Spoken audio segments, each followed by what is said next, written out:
میلاد کے بارے میں قرآن و سنت کی روشنی میں رہنمائی فرمائیں۔ اب سوال دو ہو گئے نا، ایک تو میلاد اور ایک قرآن و سنت۔ قرآن و سنت میں تو وہی بات آ سکتی ہے جو اس وقت ہوتی ہوگی، تو یہ تو اس وقت تھی نہیں، تو اس کے بارے میں قرآن و سنت میں کیا بات آئے گی؟ سنیے چند باتیں۔ رسول اللہ صلی اللہ علیہ وسلم نے فرمایا ترکت فیکم امرین لن تضلوا ما تمسکتم بہما کتاب اللہ و سنت رسولہ۔ لوگوں میں تمہارے اندر دو چیزیں چھوڑ کے جا رہا ہوں، جب تک ان کو مضبوطی سے تھامے رکھو گے تم گمراہ نہیں ہوگے۔ قرآن کی کسی آیت میں بھی اس کا تذکرہ نہیں، جملہ کتب حدیث میں اس کا تذکرہ نہیں۔ جب یہ اللہ کے رسول کو حکم نہیں ہوا، آپ کی زندگی کتنی خوبصورت اور پیاری زندگی تھی۔ آپ صلی اللہ علیہ وسلم نے بھی اپنا برتھ ڈے اور ولادت نہیں منائی، بلکہ اس دن روزہ رکھا ہے۔ پیر کا روزہ کیوں رکھتے؟ فرمایا میں اس دن پیدا ہوا، مجھے اس دن مبعوث کیا گیا۔ تو رسول اللہ صلی اللہ علیہ وسلم تو خوشی کے موقع کو کس طرح گزار رہے ہیں؟ روزہ رکھ کے، بلکہ کان اذا اتاه امر يسر به خر ساجدا للہ۔ جب بھی آپ کو کبھی خوشی ملتی تو آپ فوراً سجدہ ریز ہو جاتے، یہ ہے خوشی کا اظہار۔ اور ویسے بھی حدیث کے الفاظ ہیں ان افضل الہدی ہدی محمد صلی اللہ علیہ وسلم، سب سے بہترین طریقہ رسول اللہ صلی اللہ علیہ وسلم کا ہے۔ اگر یہ برتھ ڈے منانا، یہ برتھ ڈے کا کیک، اور آج کل میلاد اس کا نام بن گیا اور نہ جانے کون کون سی چیزیں آ گئیں، یہ جائز ہوتی تو سب سے زیادہ محبت اللہ کے رسول کو خدیجہ رضی اللہ تعالیٰ عنہ سے تھی، ان کا بھی بنانا چاہیے تھا نا۔ اور صحابہ کی جو محبت اللہ کے رسول کے لیے تھی، جو وضو کا پانی نیچے گرنے نہیں دیتے تھے، بلکہ فوراً اپنے چہرے پہ لگا لیتے، اپنے جسم پہ لگا لیتے۔ صحیح بخاری کی روایت اتفاق سے آج ہی ہم پڑھ رہے تھے کہ صحابی کہتے ایک بال اللہ کے رسول صلی اللہ علیہ وسلم کا ان کے پاس آئے گا، کہا اگر مجھے پوری دنیا بھی دے دو نا تو میں یہ بال نہیں دوں گا۔ اتنی محبت الفت کرنے والے کیا کسی صحابی نے یہ کام کیا؟ سوچئے ابو بکر صدیق رضی اللہ تعالیٰ عنہ، ان سے بڑھ کے دنیا میں کون ہو سکتا ہے جو اللہ کے رسول سے محبت کرتا ہو؟ ان کی زندگی میں علم کے بعد 2 سال 3 مہینے 10 دن آپ کی خلافت ہے۔ 2 مرتبہ تو یہ وقت آیا ہوگا نا، بولے کیا انہوں نے ایسی میلاد منائی؟ پھر ان کے بعد عمر رضی اللہ تعالیٰ عنہ آئے، عمر رضی اللہ تعالیٰ عنہ نے 10 سال 6 مہینے 10 دن حکومت کی، اور 10ویں دن کی فجر کو ہی ان کو حملہ ہوا اور وہ شہید ہوئے۔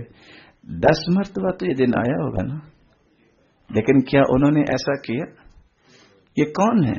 داماد اللہ کے رسول صلی اللہ علیہ وسلم، داماد ہیں عمر رضی اللہ تعالیٰ عنہ کے۔ دیکھیے ان کے بعد عثمان رضی اللہ تعالیٰ عنہ ہے، 12 سال چند دن کم انہوں نے خلافت سنبھالی۔ کتنی مرتبہ یہ دن آیا ہوگا؟ 12 مرتبہ۔ اب وہ ذی الحجہ میں فوت ہوئے ہیں، شہید ہوئے ہیں 18 ذی الحجہ کو۔ 12 مرتبہ یہ دن آیا، لیکن انہوں نے ایسا کام کیا کوئی؟ علی رضی اللہ تعالیٰ عنہ جو اللہ کے رسول صلی اللہ علیہ وسلم کے داماد ہیں، جنہوں نے 4 سال 9 مہینے حکومت کی، 4 مرتبہ تو آیا نا دن، لیکن کیا انہوں نے ایسا کوئی کام کیا؟ کوئی کام نہیں کیا۔ نتیجہ یہ نکلا کہ صحابہ کرام نے جو کام نہیں کیا، اللہ کے رسول نے سکھایا نہیں ہے۔ جو اللہ کے رسول نے سکھایا نہیں ہے وہ دین نہیں ہے، جو صحابہ نے کیا نہیں وہ دین نہیں ہے۔ اس لیے کہنے والے نے سچ کہا ہے، عیدان عند اولی النہى لا ثالث لهما لمن يبغي السلامة في غدی۔ 2 عیدیں مسلمانوں کی ہیں، جو قیامت کے دن سرخرو ہونا چاہتا ہے ان کی تیسری عید نہیں۔ الفطر والاضحى، ایک عید الفطر ہے، ایک عید الاضحیٰ ہے۔ وكل زیادة فیہما خروج عن سبیل محمدی، جو ان 2 عیدوں پر زیادہ کسی عید کا اضافہ کرتا ہے وہ رسول اللہ صلی اللہ علیہ وسلم کے دین پہ اضافہ بھی کرتا ہے اور نکل جاتا ہے۔ دوسری بات، رسول اللہ صلی اللہ علیہ وسلم تو 9 ربیع الاول کو پیدا ہوئے تھے، 12 ربیع الاول کو تو آپ کی وفات ہوئی تھی۔ ایمانداری سے بتائیے، کبھی کوئی وفات پہ بھی خوشی مناتا ہے؟ اور اگر وقتی طور پہ مان لیا جائے کہ 12 کو وفات بھی ہوئی اور ولادت بھی ہوئی، جب ایک ہی دن میں وفات اور ولادت ہو تو پھر کس کو مناتے ہیں لوگ؟ خوشی مناتے؟ اس وقت جو ماہر ریاضی دان محمود پاشا فلکی ہے، جو ولادت رسول پہ بحث کر کے ایک موٹی کتاب لکھی ہے کہ 20 اپریل 571 جو میں مطابق 9 ربیع الاول بنتا ہے، بروز پیر صبح صادق کے بعد طلوع آفتاب سے پہلے، اور واقعہ فیل سے 50 دن بعد یہ رسول اللہ صلی اللہ علیہ وسلم کی ولادت ہوئی۔ اور مستند اس وقت ماہر عرب جو ہے، ماہر تقویم محمد طلعت عرب، یہ عام الفیل کا جب حساب پیش کرتے ہیں 1 ہجری کے ربیع الاول میں، پیر کا دن یا تو 2 کو آیا تھا، یا 9 کو آیا تھا، یا 16 کو آیا تھا، یا 23 کو آیا تھا۔ 12 کو تو پیر آیا ہی نہیں، تو اللہ کے رسول صلی اللہ علیہ وسلم پھر کس دن پیدا ہوئے؟ اس بات میں تو اتفاق ہے کہ پیر کو پیدا ہوئے۔ اگر سارے حسابات اس سن تک لے جائیں تو اس پورے مہینے میں یا تو پیر کا دن آتا ہے 2 کو، یا 9 کو، یا 16 کو، یا 23 کو، 12 کو تو آتا ہی نہیں ہے۔ اس لیے عقلی طور پہ بھی رسول اللہ صلی اللہ علیہ وسلم کے بارے میں جو بات کہی جاتی ہے کہ 12 ربیع الاول کو پیدا ہوئے، یہ ٹھیک نہیں ہے۔ رسول اللہ صلی اللہ علیہ وسلم جو ہیں وہ 9 ربیع الاول کو پیدا ہوئے، اور 12 ربیع الاول کو اللہ کے رسول صلی اللہ علیہ وسلم اپنے خالق حقیقی سے جا ملے۔ سب سے پہلے ابن خلیقان لکھتے ہیں، 381 نمبر ان کی کتاب کا صفحہ ہے، جس پہ لکھتے ہیں کہ ایک فضول خرچ حکمران، ایک عیاش حکمران مظفر الدین کوکبری، یہ ایک ایسا شخص تھا جس نے موصل کے اندر 604 میں سب سے پہلے میلاد منائی۔ کس سن میں؟ 600، اور کس جگہ میں؟ موصل پہ۔ وہ آج بھی کہاں ہے؟ عراق میں۔ اور اللہ کے رسول صلی اللہ علیہ وسلم نے سچ فرمایا تھا، ممبر پہ کھڑے ہوئے مسجد نبوی پہ فرمایا، الفتنۃ ھا ھنا، الفتنۃ ھا ھنا، فتنے ادھر سے اٹھیں گے۔ اور تاریخ گواہ ہے جتنے بھی فتنے اٹھے ہیں وہ عراق کی طرف سے اٹھے ہیں، جتنے بھی فتنے اٹھے ہیں۔ اس فتنے کی ابتدا کب ہوئی؟ 604 میں مظفر الدین کوکبری نے یہ لوگوں کو اکٹھا کیا، اور اس وقت بھی استعمال کیا لوگوں کو، اور لوگوں کو جواز کے دلائل بھی اکٹھے کرنے پہ ہزار انعام بھی دیا، اور دلیل ایسے یہ عید میلاد النبی بنی۔ کہتے ہیں جی ابو لہب نے صوبیہ لونڈی کو آزاد کیے دیا تھا، جب قبر میں وہ گئے تو ان کو اس دن عذاب میں تخفیف ہوتی تھی۔ جب اللہ کے رسول پیدا ہوئے تو ابو لہب چچا ہے، اس نے لونڈی آزاد کی۔ اس وقت وہ مسلمان تھا کہ کافر تھا؟ پھر ایمان کی حالت میں فوت ہوا کہ کفر کی حالت میں؟ تو جو کافر کا عمل ہوتا ہے وہ ہمارے لیے حجت ہے؟ بولیں ایک بات۔ پھر یہ خواب کی بات ہے، خواب وہی ہوتی ہے؟ انبیاء کی خواب وہی ہوتی ہے؟ صرف کسی انسان کی خواب وہی ہو سکتی؟ پھر بتائیے کہ سب سے پہلی دشمنی کی ہے اللہ کے رسول صلی اللہ علیہ وسلم سے کس نے؟ اسی شخص نے۔ اسی نے کہا تھا نا، تبا لک یا محمد صلی اللہ علیہ وسلم، تیرے ہاتھ ٹوٹ جائے، نعوذ باللہ نعوذ باللہ۔ تو اللہ تعالیٰ نے سورت نازل کر دی، تبت یدا ابی لہب وتب۔ تو جو سب سے پہلا دشمن ہے، تو اگر اس نے لونڈی آزاد کی بھی ہوگی تو اس وقت اللہ کے رسول نبی تھے یا اس وقت پتا تھا کسی کو؟ اور پھر یہ کافر کا عمل ہے، وہ ہمیں دہرانا چاہیے۔ دوسری بات، رسول اللہ صلی اللہ علیہ وسلم نے جب دنیا میں قدم رکھا، اگر یہ مان لیا جائے کہ اس نے لونڈی آزاد کی تھی، عائشہ رضی اللہ تعالیٰ عنہ نے سوال کیا عبداللہ بن جدعان کے بارے میں۔ عبداللہ بن جدعان نے بہت قرض لیا لوگوں سے، آخر بھاگ نکلا تو ایک غار میں چھپ گیا۔ جب غار میں داخل ہوا تو سونے کی ایک ہرن بنی ہوئی وہاں مل گئی اس کو۔ وہ واپس آیا، قرض بھی لوگوں کا دیا، اور 1000 اونٹ ذبح کیے، 1000 گائے ذبح، 1000 بکریاں ذبح کی، 1000 لوگوں کو اس نے کھانے دیے اور لباس دیا۔ تو عائشہ رضی اللہ تعالی عنہ فرمانے لگی، اس کو بھی اللہ نہیں بخشے گا. فرمایا ولا صلی یوما، اس نے ایک دن نماز نہیں پڑھی، اس کی بخشش کیسے ہوگی؟ رفاع عامہ نہیں اللہ نے دیکھنا کہ کیا کر رہا ہے اور کیسے کر رہا ہے، وہ تو اللہ جانتا ہے نا. اور فرمایا ولم یقل یوما رب اغفر لی خطیئتی یوم الدین، اس نے ایک دن نہیں کہا کہ اے اللہ مجھے معاف کر دے. اس کے عمل کو اللہ قبول کیسے کریں گے؟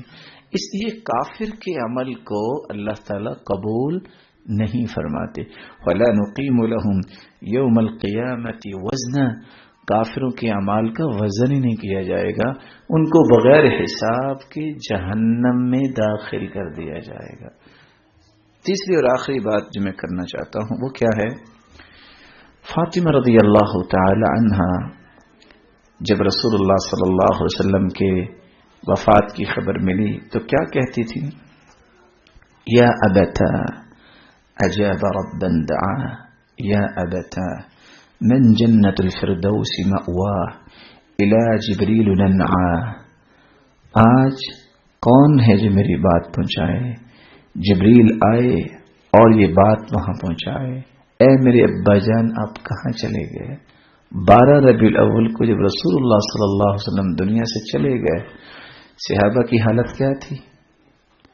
تصور کر سکتے ہیں کہ عمر جیسے بہادر تلوار لے کے کھڑے ہو گئے اور کہتے ہیں کہ نہیں اللہ کے رسول فوت نہیں ہوئے، جو کہے گا میں گردن اتار دوں گا. ابو بکر صدیق رضی اللہ تعالیٰ عنہ آئے، انہیں آ کے کپڑا اٹھایا اور فرمایا طبت حیا و میتا، اے اللہ کے پیارے پیغمبر آپ زندہ بھی پاکیزہ تھے، اب بھی آپ پاکیزہ ہیں. اور اعلان کر دیا من کان یعبد محمدا فإن محمدا قد مات ومن كان يعبد الله فإنه حي لا يموت. جو تو اللہ کے رسول کی پوجا کرتا تھا آج وہ اللہ کے پاس چلے گئے ہیں، اور جو اللہ کی عبادت کرتا ہے یقین کر لے اس کا رب زندہ ہے. اور حالت کیا تھی کہ غشی کے دورے پڑ رہے تھے بلال رضی اللہ تعالیٰ عنہ کو. اگر دلائل کی روشنی میں پتہ چل جائے کہ 12 تاریخ کو آپ کی وفات ہے تو کسی مسلمان کو یہ روا ہے کہ خوشی منائے. رسول اللہ صلی اللہ علیہ وسلم کے گھر میں عائشہ رضی اللہ تعالی عنہ نکلی، دیکھا کہ سامنے قرآن پڑھ رہا ہے، قرآن اور جھوم رہا ہے. فرمایا اوف شیطان اخرجو، اس شیطان کو باہر نکالو. اللہ کے رسول جھومنا بھی پسند نہ کریں اور آپ کی ولادت کی خوشیوں میں ڈھول اور یہ تماشے اور کروڑوں روپے کے اخراجات. کاش یہ اپنے رشتہ داروں پہ خرچ کرتے، کاش یہ فقیروں پہ خرچ کرتے، کاش یہ مسکینوں کو دیتے، کاش یہ ضرورت مند کی ضرورت پوری کرتے، مقروض لوگوں کے قرض اتارتے، کاش یہ اپنے بچوں پہ بھی خرچ کرتے، وہ بھی صدقہ لکھا جاتا. یہ فضول خرچی اللہ تعالیٰ نے اسے تو روکا. ان المبذرین کانوا اخوان الشیاطین. کیا پوری تاریخ میں جو قرآن اور حدیث کی تاریخ ہے کسی موقع پہ اللہ کے رسول نے جھنڈیاں لگوائیں یا اس طرح کا پہلو کسی صحابی نے پیش کیا اچھلنے کودنے کا؟ یہ مزاج ہی نہیں اسلام کا، یہ تو مغرب کا مزاج ہے. مزاج اسلام کیا ہے؟ کان اذا اتاہ امر یسر به خر ساجدا للہ. جب بھی کسی کو خوشی ملتی وہ سجدے میں گر جاتا. وہ جھومتے نہیں تھے، وہ اچھلتے کودتے نعوذ باللہ اس طرح رقص نہیں کرتے تھے، وہ تو اللہ کے سامنے گرتے تھے اور ساتھ کہتے الحمدللہ الذی بنعمتہ تتم الصالحات. اللہ تیری ہی رحمت سے ہی یہ نعمت ہمیں میسر آئی. تو اگر ہمیں اللہ کے رسول سے سچی محبت ہے تو سچی محبت کا کیا انداز ہونا چاہیے؟ جو اللہ کے رسول نے کیا ہم وہ کریں گے، جو صحابہ نے کیا ہم وہ کریں گے. اللہ کے رسول صلی اللہ علیہ وسلم نے کیا کیا؟ پیر کا روزہ رکھا اور جمعرات کا روزہ رکھا. کیوں پیر کا جمعرات کا روزہ رکھا؟ کیونکہ پیر کو جمعرات کو اعمال پیش ہوتے ہیں. فرمایا جب اعمال پیش ہوں تو میں روزے کی حالت میں ہوں، میں اس دن پیدا ہوا، مجھے مبعوث کیا گیا. یہ سچی محبت ہے. اصل محبت اطاعت ہے. اصل محبت جھوٹے دعوے نہیں ہیں کہ میں بہت محب ہوں اور میں یہ کر رہا ہوں. اور چھوٹی سی بات یہ ہے، اگر کوئی عقل مند جس کو اللہ تعالیٰ نے عقل سلامت رکھی ہے، جس طرح آج ہو رہا ہے، ایمانداری سے بتائیے اگر ایک لمحے کے لیے سوچیں اس سے بڑا جھوٹ دنیا میں کوئی ہے کہ انسان لاکھوں روپے لگاتا اور پھر کہتا ہے کہ آ گئے. کہاں آ گئے؟ یہ رسول اللہ صلی اللہ علیہ وسلم کی توہین نہیں؟ دیانتداری سے بتائیے کہ بڑا جو انسان ہوتا ہے اس سے بڑی تو کائنات میں ہستی کوئی نہیں آئی، اس سے بڑی تو ہستی آئی کوئی نہیں۔ ان کے بارے میں یہ عقیدہ رکھنا کہ وہ پوری دنیا میں چکر لگا رہے ہیں اور ہمارے گھروں میں آ رہے ہیں، یہ توہین نہیں ہے اللہ کے رسول صلی اللہ علیہ وسلم کی۔ اور پھر جب 1,24,000 پیغمبر اکٹھے ہوئے مسجد اقصی میں، امامت کس نے کروائی تھی؟ تو یہاں ہم کہتے ہیں آگے پھر بھی امامت کون کرواتا ہے؟ سوچئے۔ اس لیے اللہ سے ڈرنا چاہیے کہ میں کوئی ایسی بات نہ کر دوں جس سے میرا رب ناراض ہو جائے۔ بعض نہ وہ ہوتے تو مسائل عام سے ہیں لیکن سبق مل جاتا ہے۔